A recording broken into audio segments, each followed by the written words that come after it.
Baik, sebelumnya Assalamualaikum warahmatullahi wabarakatuh. Perkenalkan, nama saya Adit Baharu. Di sini saya perwakilan dari kelompok 4 akan menjelaskan materi mengenai manajemen risiko bisnis. Untuk materi pertama, konsep dasar dan jenis risiko. Di era digitalisasi saat ini, kehidupan manusia tampak semuanya serba mudah dan serba cepat. Jadi kemajuan teknologi saat ini telah memanjakan kehidupan manusia tanpa harus berusaha secara ekstra seperti kehidupan pada zaman dahulu.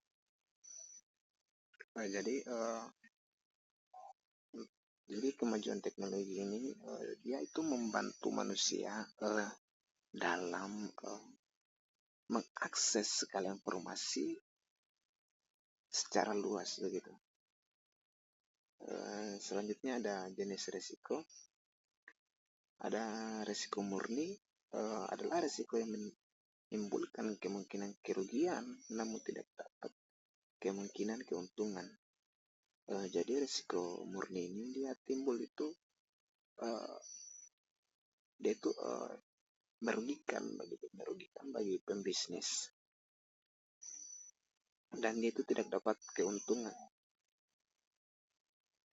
Seketika risiko murni ini dia tidak terjadi, maka suatu perusahaan itu mengalami keberuntungan karena tidak terjadi kerugian pada perusahaan tersebut. Yang kedua ada risiko spekulatif. Adalah risiko yang menimbulkan paling tidak ada 3 kemungkinan, yakni menimbulkan keuntungan, titik impas, dan kemungkinan kerugian. Dan untuk materi kedua dengan subtema model manajemen risiko bisnis. Pengertian manajemen risiko usaha adalah suatu bahaya atau akibat yang kemungkinan dapat terjadi pada keadaan sebuah usaha yang sedang berlangsung maupun situasi usaha yang akan datang. Dan selanjutnya ada tipe model manajemen risiko. Model manajemen risiko berdasarkan proses. Model pendekatan manajemen risiko yang dikemukakan Umar 1998, pendekatan ini dikenal dengan model proses manajemen risiko, meliputi identifikasi dan manajemen risiko yang akan terjadi, menetapkan kebijakan dan melakukan tindakan dan memantau risiko. Selanjutnya ada manajemen risiko berdasarkan tingkat manajemen. Ada top-down approach, ada bottom-up approach, dan mixed approach.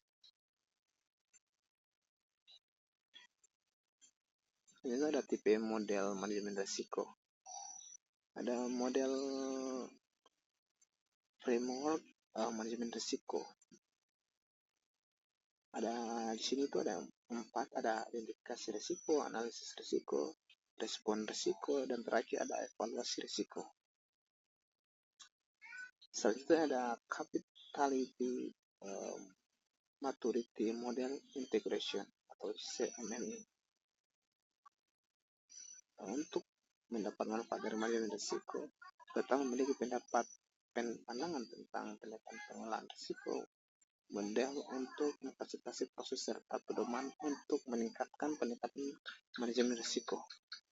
Selanjutnya ada model risk exposure kalkulator ekspos risiko yang dikembangkan oleh Simmons yang digunakan untuk menilai tekanan internal yang menimbulkan peningkatan risiko, mengidentifikasi titik tekanan dan 3 bidang pertumbuhan, budaya, dan manajemen informasi. Selanjutnya ada risk maturity model. Model ini dikemukakan oleh Hilson, memiliki 4 tingkat, yaitu naif, pemula, normalisasi, dan netral yang diukur dalam 4 atribut, yaitu budaya, proses, pengalaman, dan aplikasi. Jadi model ini tuh banyak digunakan di Inggris. Selanjutnya ada capability maturity model integration. Model yang dimiliki visibilitas luas adalah CNNI yang berasal dari Software Engineering Institute of Omega, Malone University USA. Selanjutnya ada model maturity focus. Model kematangan adalah suatu alat menuju cara bisnis yang mungkin terorganisir dan sistematis melibatkan orang, organisasi, dan proses. Model ini sering ditemui dalam konteks pengolahan data, keamanan informasi, dan pengolahan proyek. Dalam model kematangan evolusi jelaskan melalui tahap diskrit. Selanjutnya di materi 3 mengenai risiko bisnis pada aplikasi media sosial. Aplikasi media sosial, pengertian bisnis adalah kegiatan bisnis yang menggunakan teknologi informasi untuk transaksi dan komunikasi. Menurut Turban dan Reiner 2008. Jenis-jenis media sosial ada social network, di sini ada Facebook, Instagram, sama LinkedIn. Selanjutnya ada di Discuss, terdapat Google Talk dan Skype. Untuk share itu ada YouTube sama Facebook. Dan publish ada blog, Wikipedia. Dan untuk game dan virtual world ada Pogo dan Habbo. Selanjutnya ada manfaat aplikasi media sosial. E-commerce, proses jual beli secara digital menggunakan jaringan internet, dan digital marketing atau pemasaran produk atau jasa melalui media digital. Untuk keuntungannya, pertama memperluas pasar, yang kedua biaya rendah, dan ketiga tidak ada batas geografis, dan terakhir memperoleh koneksi baru. Selanjutnya ada risiko bisnis pada aplikasi media sosial. Menurut risiko dari sudut pandang produsen, yaitu ada persaingan ketat, kerugian dan penipuan, terus permintaan pasar yang berubah, dan terakhir ada masalah pemasaran. Kalau menurut dari risiko dari sudut pandang konsumen, itu ada kepercayaan dan persepsi risiko.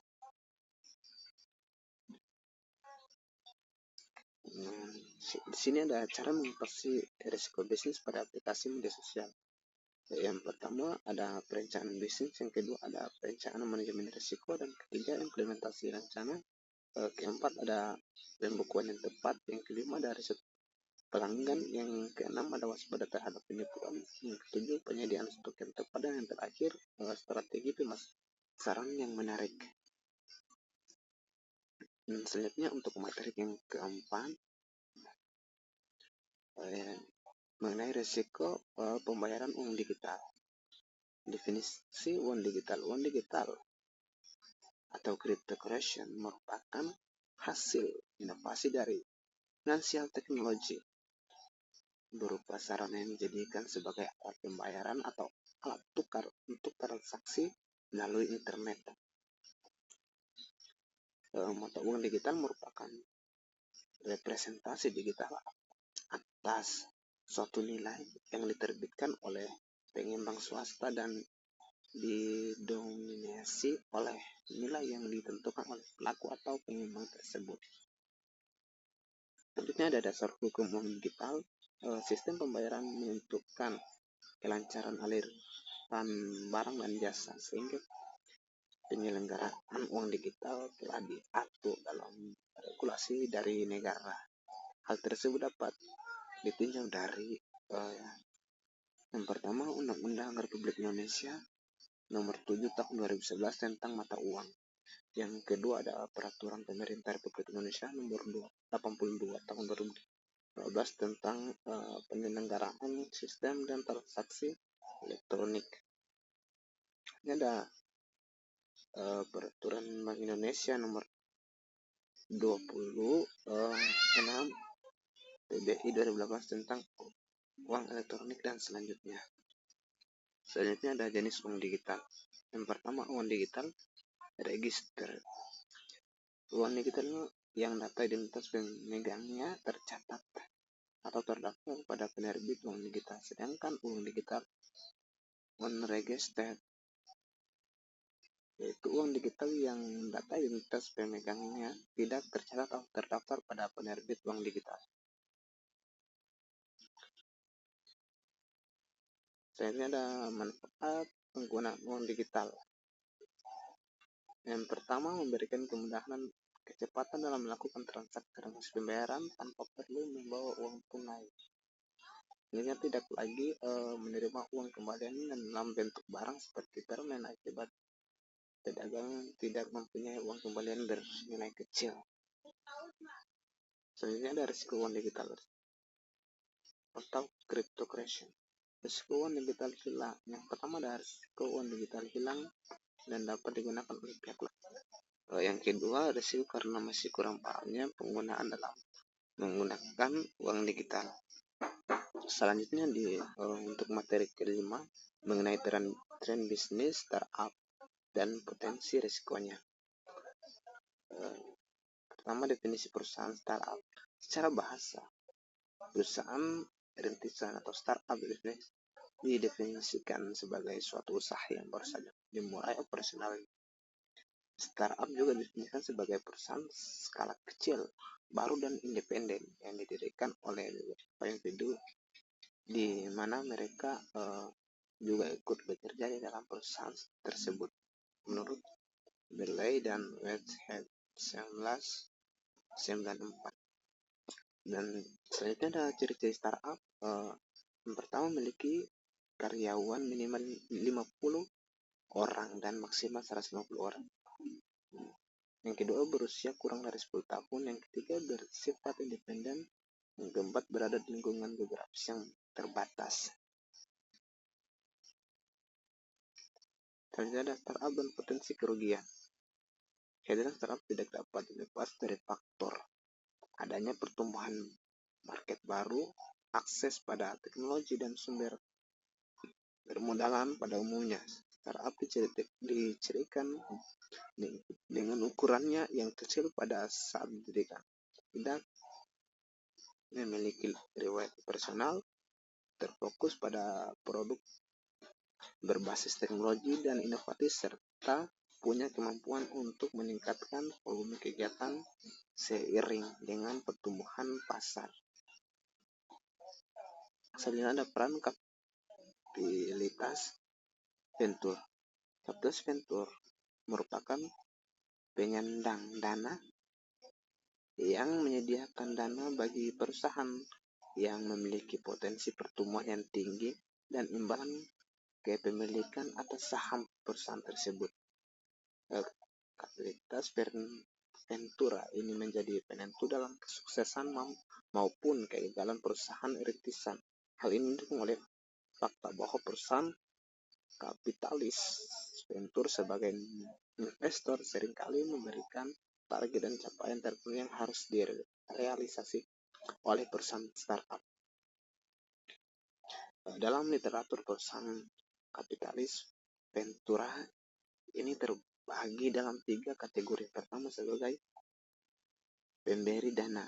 Yang kedua, ada mentor. Yang ketiga, operator portofolio. Dalam 3 potensi ini, para kapitalis ventura memiliki peran yang berbeda-beda. Mungkin itu saja materi yang perlu saya sampaikan. Saya akhirnya mengucapkan Assalamualaikum warahmatullahi wabarakatuh.